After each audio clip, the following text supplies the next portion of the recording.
welcome back to Married and Mike, episode 5. I can't believe we've actually managed to produce an episode weekly for you so far. I think we're doing all right. What do you think? I think we're doing okay now that you do some of the editing. Yeah, okay. Back to the editing. Here we go. Well, thank you so much for watching. This will be the last one before the new year. So we just want to start off and say Happy New Year to everybody. Yeah. We hope it's an amazing new year and you achieve all your goals and all the success to your heart's content. And I pray that they all join the gym. Yeah. And manage to keep their membership past March. Well, let's see. So apparently, mid-Feb is the biggest drop-off point. I told you that Did you tell me that? on the last episode. Guys, you see how he just quotes me back? I mean, is that married life or is that just you just referencing me all the time? Might be oppression, not letting any of the signals in. So I've just got to listen to what you say. Well, you've started the gym again, haven't you? Well, I have indeed. For those of you who have been following me on my socials, you'll see I'll have posted a 5x5 strong lift work screenshot. And in that it said my last workout was a whole year ago. Well, there you go. So, guys, I wasn't lying when I said he actually doesn't go to the gym. What? So what do you think you're going to do in terms of your gym? How are you going to maintain it, keep it up? Because we've just got loads going on at the moment. We do. But I do think health and fitness should be a priority. Well, number one, health is wealth. And the last week, you know, I've been to the doctors to get a blood test done for like a general MOT. Now, You really want to share this with everybody? absolutely, I think it's important. If it nudges somebody else, then all good. So now that I've turned the grand old age of 26, now I'm a little bit older than that, but it's important to just have a general health check done because, mine flagged an important thing that is pretty much borderline. I'm not going to go into detail because you don't need to know. But basically, he needs to cut his sugar, guys. Oh, well, you've told them now. Yeah. Yeah, I do need to cut that. And I think just general diet, like related things that are impacting my body. So Cook more food. You need to prepare more healthy meals. get the hell out of here. You need to pull out that John Wick's book you've bought like years ago and actually do something with it. John Wick. You know, John Wick is the... That's John Wick. Joe Wicks. Please don't start shooting us. So I would recommend you all get a health check done. If you're of the age that you think you need it or you've got certain symptoms that you're not feeling too cracking about at the moment, definitely worth doing. It's kicked me into gear, hasn't it? I mean, we're still fighting over the fact that I should be allowed to have a Snickers during the day and various other sweets. So, yeah, lifestyle overhaul. But going back to your question, I'm going to be jiu-jitsuing 3 times a week. That's a non-negotiable. We know that. They know that. Yes. And going to try and incorporate some more strength-based exercises into my workouts. How do I know you're actually good at jiu-jitsu? Well, I've got a blue belt. You know what? I might hire like an actor. Yeah. Just pick a fight with you in the street. Well, they'll be in trouble. That'd be a good prank, wouldn't it? No, it won't be a prank because... I'd hire somebody like really big, muscly, maybe a black belt jiu-jitsu. Any black belters, send us a message. Then Let's stitch him up. Then I'll be in trouble. Yeah. No doubt. But anybody who's untrained, that's the official definition. I should be all right against them. Fine. Okay. Don't test me, missus.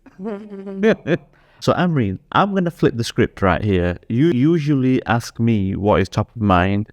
I'm going to ask you what's top of your mind. Okay, there's quite a few things actually that have been going on this week or two. You're allowed one. But one thing that I really, really am pleased to hear is the government initiative to implement training in schools to help tackle violence and misogyny against young girls and women. Tell me more. So actually you had to educate me about this whole incel culture that was going on after watching that Netflix program, The Adolescents. But prior to that, there's so much that you hear in the news about violence against women, especially by somebody that they know, young boys, knife crime against young girls. I'm just talking specifically with what's been going on around us locally. And a lot of it has come from these children, young boys, being part of these kind of cults, as you would call them, online, talking to people of similar age, sometimes older men, about how they feel and the hatred towards women because they feel like they're never going to be liked or loved. I mean, I'm not here to describe what incel is. I'm just talking about what I've heard and come across and the stories I've read in the news. Okay. And this has resulted in them thinking it's okay to show violence towards young girls and then later on in life towards women. Yes. So we could go into like the whole what incel is and the behaviours that they exhibit, but I'm keen to know, what have the government pledged to do in terms of teaching young men and women or young boys and girls what to look out for, basically? So from what I know, I believe they're going to put some money in the next couple of years. They've tried to do this 3 times now and it's been rejected, and I'm so disappointed that it's taken them this long to finally get this passed. But essentially it's training teachers up, and then for them to identify which young boys in the classroom might need to go on courses, what those courses might be exactly. They need to start planning and kind of creating those now. So this is going to take a while to come out. Okay. I just feel like it's just too long. They need to be quicker about this because it's such a worrying time for parents, not just of obviously young girls, for boys too, because how do they know what they're feeling or what's going on, or who they're talking to? And it's worrying times, because when I was in school, we didn't really have to worry about this. But really, what do you know what the person next to you is actually thinking or feeling about you? Well, you don't, do you? And especially when you're young and you have all these emotions and feelings, you don't know how to navigate them, you don't know how to project them, you don't know how to act on them. And for that to result in violence is so scary. Well, yeah, I agree with you. Violence is just one of the exhibited behaviours, right? And it's just a dangerous time for women in general at the moment. It has been for a very, very long time. It's not getting any better. I'm curious though. You said that the government are going to train up like teachers, presumably teachers mainly. What about like teaching assistants? I don't know about that. Okay, that's fine. My concern is there will be a lot of pressure on teachers to identify this from like a first glance. Absolutely. Yes, they'll get to know their students and everything, which they probably know the students quite well given how much time the kids spend at school. But I think it's a lot of pressure on teachers to identify this sort of stuff. Yeah. And I can imagine it creating problems with parents too, saying, well, why do you think my son needs to go on a course? And it just opens up so much there. So maybe that's why it's been delayed. They don't know exactly how to implement it. Like, I would have thought maybe an approach where, similar to sex education, they just educate the whole class on this stuff, because often other kids will pick up on the behaviours of certain individuals, and then maybe they're like good candidates to raise that with an adult or a senior figure within the school, maybe. Maybe that's the approach. And I also think that children are really good at hiding things as well. So maybe some of them are better at hiding things than the others. And, that might be a miss. But that's... This topic is not funny, but you've just reminded me of something about kids being able to hide stuff. I was in year 6, maybe year 5, year 6. But there was this kid in my class who was, I'm going to just say it as it is, they were a bit of a scruff. Had a smell coming from them. And I sent them a Christmas card once. Yeah. Notice how I'm saying them on purpose, because I don't want to give away the gender. Anyway, not that it matters. But they were a proper scruff. So I sent them an email, not an email, sorry, a Christmas card saying, "Dear so-and-so, hope you have a bath for Christmas." You did that. I did. But the thing is, now that's a bit mean. Obviously, looking back on it now, I'm grown up. Yeah, it was mean, but I was a kid.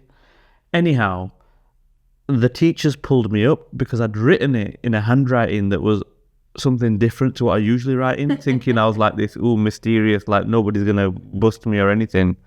So then the teachers thought they were clever. They asked me to write a card to try and capture me. So, because I knew that and they had no way of proving it was me, I wrote that one in a different handwriting.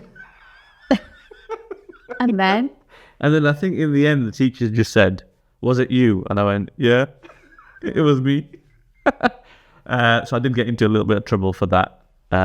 So save your comments. Anyhow, yeah, but you're right. Kids can hide stuff. But yeah, mad how I remember that from like 20 odd years ago. Yeah. But yeah, leading off the back of what you've just shared with us that's top of your mind, I watched a really interesting podcast, which I believe anybody who has younger relatives, children, nieces, nephews, they need to watch this particular podcast. It's called The Shawn Ryan Show. And I'll try and find the link to the episode and pop that in the description. But they had the number one rated ethical hacker from this particular website where I'm learning my stuff from. He has been a guest previously, but was a guest this time for the second time. But he works predominantly in protecting and saving children online from various activities. And I won't ruin it for the viewers, but essentially the long and short of it is keep your kids off Roblox, Minesweeper games, like anything that has online access that gives the outside world access to your children or child. Keep them away from it or monitor their usage like intensively.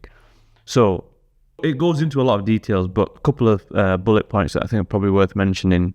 Satanic cults hang out in these platforms. They target younger children, essentially grooming them, and then asking them to send inappropriate pictures and then leveraging them against them to say, you'll do X, Y, and Z, otherwise we're going to give these to your parents or whatever it is. But it's so bad that there's different groups that are popping off competing against each other.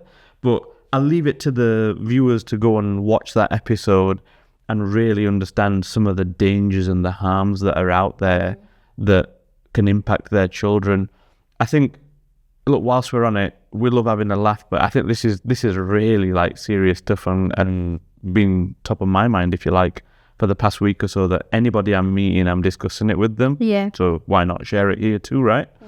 Other things parents can do to protect their children is restrict access to devices after a certain time. Yeah. Have the passcodes and logins for all their apps and devices. Yes, that encroaches on the whole privacy and right to privacy, but I'll be honest with you, I wouldn't. And we were talking about young children here. Exactly. So I wouldn't even give that a consideration. No. If you're a child in my house, you're going to live against my rules. So how old do you think children should be then to access these kind of games like Roblox and a few of the ones that you've mentioned? I'd completely write it off. No, but at some age, I'm sure is appropriate for them to use. I'll answer that question by sort of sharing another piece of information. I didn't have a mobile phone until I was 18. You're from the ancient times, the dinosaurs. You're from that time. If people knew how old you actually were. That's true. I don't think you can compare. It's a completely different time now. It is a different time. Young children have got phones and they've got access to the outside world. That's true. One click. Yeah. What can parents do, from your perspective, from what I'm saying, for somebody who knows about hacking and all these other things that you're learning at the moment, what can they do? Or what the extra step, apart from setting up parental controls and that, to keep the kids safe? Well, outside of that, I'd say it's not a specific IT thing. It's keeping open communication, right? Absolutely. Having those conversations, being a friend more than being a parent saying, you can't do this, you must not do this. Because like you said, if you restrict access at home, a friend at school, a social club, a sports club, somebody will have a device somewhere where they can access certain things and then share those things. So I think simple checklist, device access, time-based access, and then just having that ability to say, well, I want to look through your device. A parent should be able to do that. Look at their devices, go through the messages. There's an interesting phrase that Ryan Montgomery uses. That's the name of the ethical hacker. He says, the moment you give your child a device, you're not giving them access to the world. You're giving the world access to your child. So And when he said that, yeah, absolutely. I that is agree with that. absolutely insane. But, I mean, don't get me wrong, it scared me quite a bit in terms of the access and the content that is available and the things that just go on online. We live in a sheltered bubble, and to hear that this practice goes on, like there's so many different things. Like, Did you talk about it going up or going on like certain countries, certain parts of the world, or anywhere. It doesn't matter what country you're in. Insane. Watch the episode, guys. Check it out. Take on the information, whatever you can for yourselves. Protect the children. So, Amreen, 2026 is literally a few days away. Yes, What new skill are you going to be focusing on? learning how to edit. I'm just kidding. Learning how to be a better podcaster. Agreed. Yeah. No, seriously. Nah, I can't say agreed. That's unfair. You do a fantastic job. Oh, thank you so much. No, so seriously. That's called brownie points. You can earn those in abundance and then do what you like with them. So going on from the conversations we've just had, this is something you kind of pushed me into. I wasn't keen on it at all, if I'm honest with you. And it's purely based on the time and the commitment. But there is a new skill I'll be learning, and it's the self-defense classes for Jiu-Jitsu at our local Gracie Bar. Come on. Yeah. Now, you've got your reasons for wanting me to do this. Well, my reasons are just all this going on against women. You don't feel safe even going into the local city centre. There's loads of people around you that, when you feel like, oh, is he looking at me? I feel uncomfortable. Is he following me? Especially with everything that has been going on around us. And, if I could just even learn some just basic steps that if I was ever attacked, to keep myself safe, or keep, if I've got a child with me, safe, or another person with me safe, then I feel that would make me feel more confident going out alone. Absolutely. On an evening, late at night, with other women. So I am really looking forward to it now, because I was really hesitant at the start. I didn't think it's something I would ever want to do. Not the self-defense part, the jiu-jitsu part. Yeah. But actually, I've got a few friends doing it with me as well, who also feel the same way. And I think it'll be quite good. And here's me thinking you were just learning it so we could have a battle down on who's preparing the chapatis in the evening. Yeah, I will so take you down. Well, you did tell me that at the end of the course, you're going to be ready to beat me up. So at the end of the course, we might actually film a video. We don't know yet. We'll see. I'll see how good I actually am. That'll be really cool. Yeah? Yeah. I will not let you win because I'm... You're trying to maybe attack me or something, and me totally taking you down, whooping your ass. But no, I am really excited for you to do it. Why did you want me to do it? So tell me, why did you want me to do it? Safety, I think, is paramount. If you're finishing work late, coming home, it's dark, or you're just in an area where you don't feel safe, I want you to have that confidence that you can look after yourself if I'm not there. Okay. That's the main reason. I mean, am I supposed to feel safer when you're with me? Absolutely. I'm just kidding. Oh my God, will you feel safer with me then? Yeah. I usher you forward. Yeah. You can deal with the baddies. And totally leave you with your mouth wide open? Yeah. Yeah, look forward to that. No, I don't. I want to have the skill, but I don't want to have to use it. Yeah. I'll tell you the other reason why I really sort of was encouraging you to do jiu-jitsu and not any other martial art. It's because it doesn't matter if you're petite, if you're whatever size you are, you can have the skills, the adequate skills to take somebody down and control them to the point where they can't do anything to you. Honestly, it's changed my life. How long have you been doing it for, if you want to tell the viewers? Just over a year and a half. Uh-huh. I don't want to make this whole podcast about jiu-jitsu. I could quite easily do that and would probably end up with no subscribers or only my jiu-jitsu followers and fans. But look, I think the important thing here is 2026, it's a new year. Pick a new skill, go at it. And I think the most important thing is just to start. Yeah. The moment you tell yourself, again, we've spoken about this on a previous podcast, the moment you tell yourself you're not going to do something or you can't do it, you effectively cement that. Yeah. You don't give yourself the chance to go out and succeed. And I never thought that I would actually want to learn a skill like this, or, but I think you encouraged me, and after a little bit of reflection, I felt like it's something that's probably a good thing for me to do. I think so. And I had my reservations. So regardless of what reservations you might have about something that you're wanting to do or learn, I would say sit down, have a real good think about it. And it might be the year that you actually pick it up and actually go and do it. So we'll back you. Cool. You've got us supporting you anyway. Awesome. Right. So now we're moving on to... I picked this topic, didn't I? Yeah, surprisingly. Surprisingly?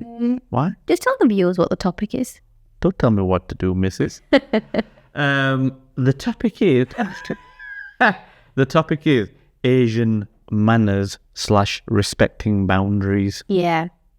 I feel like us Asians are really good at annoying people. I was going to use the P word, but I'm not going to do that. I feel like Asian people are really good at overstepping boundaries, disrespecting people generally. And I don't think it's intentional, but they're just really good at doing it. And they'll ask you certain questions at certain times or certain moments that I think are not necessary.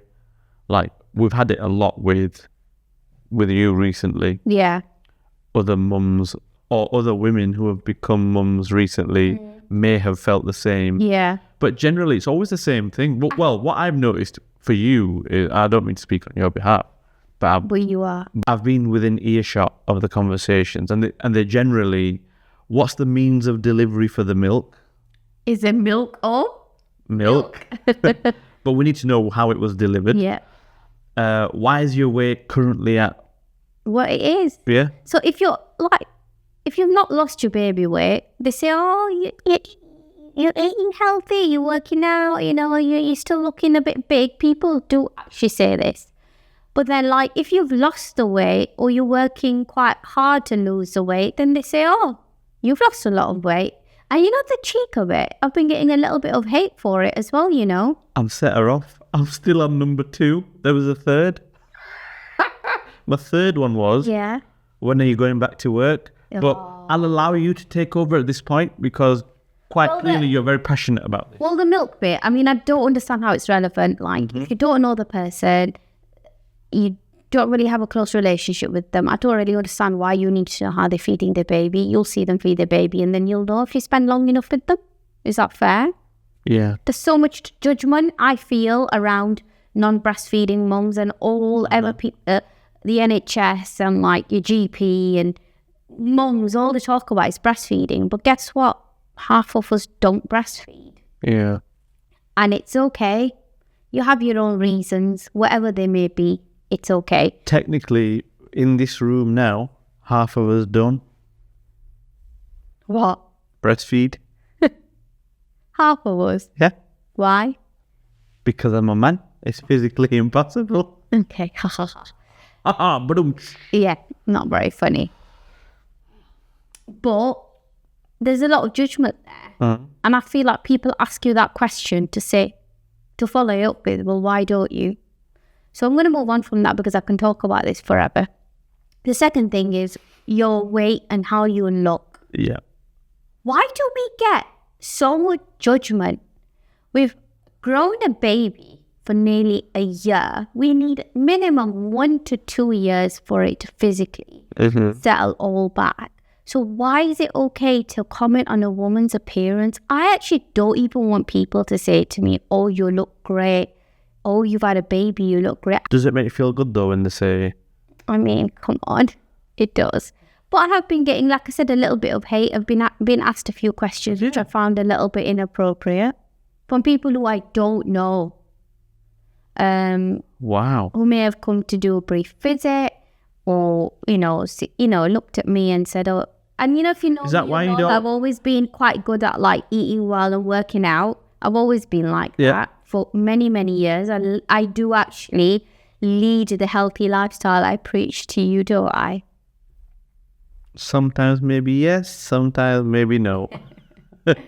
Interesting though. Is that why you're not going back to the mums group on Baby Sensory? I'm just joking, guys. So I've had somebody ask me about whether I was on weight loss injections, which I was quite offended by. Really? I don't know why it really did get to me, because I just think that can't people lose weight through hard work and dedication anymore? But everybody wants the fast cure, right, to everything. Wow. I mean, you could do with it. To be fair, you did say to me a while back, like, why don't you get on these? And I was like, no. I said it's you because medically based on your BMI, it would have been appropriate for you to. But I don't think BMI is a good indicator. Obviously, no, for Asians, it's not. But not even. So a BMI of 25 for a Caucasian person is actually a BMI of 30. Okay, but hear me out. Here's why I don't think it's a useful indicator, because you could have a bodybuilder who's very lean and doesn't have a lot of fat. We're talking 8 to 10%, maybe even less than that. But based on their height and their weight, they may be showing up as extremely obese or whatever it is on the BMI, which is why I think it's faulty. So we can't really use that. Okay. But anyway, that's a side point. I've always had an issue with that. Going back to the main point, you said, why don't you give this a try? I don't need to, because I know through good dieting, regular exercise, you can achieve the goals that you want, whether that is putting on muscle or losing body weight fat. Well, may 2026 be your year. Wait to see those abs. But anyways, moving on. You've got a few things that you find really irritating that people can ask, and I feel like in Asian culture they're a little bit more forthcoming. So I've had people ask me various financial questions, and that could be even the Uber drivers that are picking me up. I just don't get it. I find the financial questions a little bit too personal and almost make me feel quite uncomfortable. Like I feel like, yeah, it is. It definitely is uncomfortable. But I just think people feel like they can ask those questions and want to know, especially like in the Asian culture. I think it's nosiness. Yeah. I really think it's nosiness and measuring yourself up against the next person to see whether or not they're doing really well or not, or if you're doing better than them or not. It's always competition, isn't there? And there's always somebody out there. There's always going to be loads of people out there that are doing better than you, right? Absolutely. And you'll be doing better than other people. You're always going to be somewhere. I think the most important thing is sticking in your own lane. Yeah. Focusing on what you have, and there's nothing wrong with aspiring and dreaming to achieve big and wanting more or wanting whatever it is that you may want. But definitely don't agree with looking at somebody else and seeing what they have and thinking, I must find out. Yeah. We live in a world where information is at the fingertips. Yeah, absolutely. Just go find out. Like, don't be nosy with people, I suppose is my... You're like the worst person to be nosy with, because you will give the most sarcastic response ever. If you don't want to answer a question, you will answer it. Me no English. Or you pretend you're deaf or something. That before, haven't you? Definitely. So moving on from this topic, we are going to do our Marathon Mike rapid fire. Bring it on. Yeah. Let's go, baby. So the question is, who would struggle the most if phones disappeared tomorrow? Ooh. Okay. We'll delve into that a little bit after. Ooh. Pregunta número 2. Who annoyed you more this week? Your partner or somebody outside the house? Somebody outside the house. For you? What did I do to annoy you? We'll come on to No, tell me. We'll come on to Tell that. me. Pregunta número 3. What's one habit we've got that would be a deal breaker now if we were still dating? I've got one. I've got loads of them. The one I'm going to put. You fall asleep whilst watching a movie. Don't hold back, will you? Even in the cinema, I can't do it no more. I mean, I think it's just deal breaker. I think my Netflix and chill is skewed more to the chill than it is the Netflix. No, you just fall asleep. Even if you've picked the film, which you majority of the time do because you don't let me watch no chick flicks. Wow. The Devil Wears Prada, greatest chick flick ever. I like that. What's my habit? Ooh, one of your habits that would... The fact that you're having to think about it means it doesn't exist. No, there's loads that exist. It's just what I'm willing to and allowed to share with the audience. I think your impatience. Like I don't let you finish your sentence and I'm already ready to go. I just don't have the time. See how I set Or it the up. patience. See how I set it up and you slam dunked it yourself. I actually don't have the time or the patience. Yeah, that is definitely one of the most annoying things. Yeah. You want information right there and then. Yeah. Like life is short. We don't have enough time. Let's get What? We don't have enough time to communicate, but we'll sit down and shoot a podcast for an hour. Totally. Make it make sense. So you wouldn't survive without your phone. Going back to the first question, I can totally survive. You can't. Do you know why? Why? You use your phone for everything. I do. I've even bought you a laptop because I'm a kind, generous guy. Right. You still do everything on your phones. Do you or do you not use your phone for... And I can't use the phone. I use it for everything. I even book holidays through my phone. Yeah, I never. But I couldn't survive a day without it. A day? Yeah. You couldn't. No, I could survive a day. There's been many a times where I'll put my phone to one side to not be disrupted by all the other ladies in my life. Oh, really? Right, ladies and gents, that wraps up this sit down. Yes. So we wanted to actually thank you all for watching our video so far. We've had the podcast going for just under a month. I think so. I think it's been about a month. Episode 5. So this is just the 5th week. So Yeah. we are really, really grateful for everybody that's taken the time out to watch, to provide us feedback, positive feedback too. The comments, the likes, the subscribes. We'll see every single one of you. And even those following us on our Instagram, we see every single one of you. So thank you so much for your support. You know, we are so grateful, aren't we? Absolutely. You actually like watching us talk. That's all we're doing, aren't we? And hopefully learning a little bit from us as well. Yeah. Having a good time. And having a good time and laughing. We want to make you laugh. We want to kind of put you into our world a little bit. I mean, we do fight a lot, but we do spend a lot of our time having He does. Not me. having a good time too, don't we? Yeah, absolutely. Because that's what it's all about. Life is stressful enough. Home life should just be Yeah. as smooth and chill as possible. I always say, if I can make you laugh once, my job's done. Yeah. Anyhow, that wraps up 2025. Thank you so much for joining us, and we look forward to sharing more with you next year. Yeah. See you then. Bye-bye.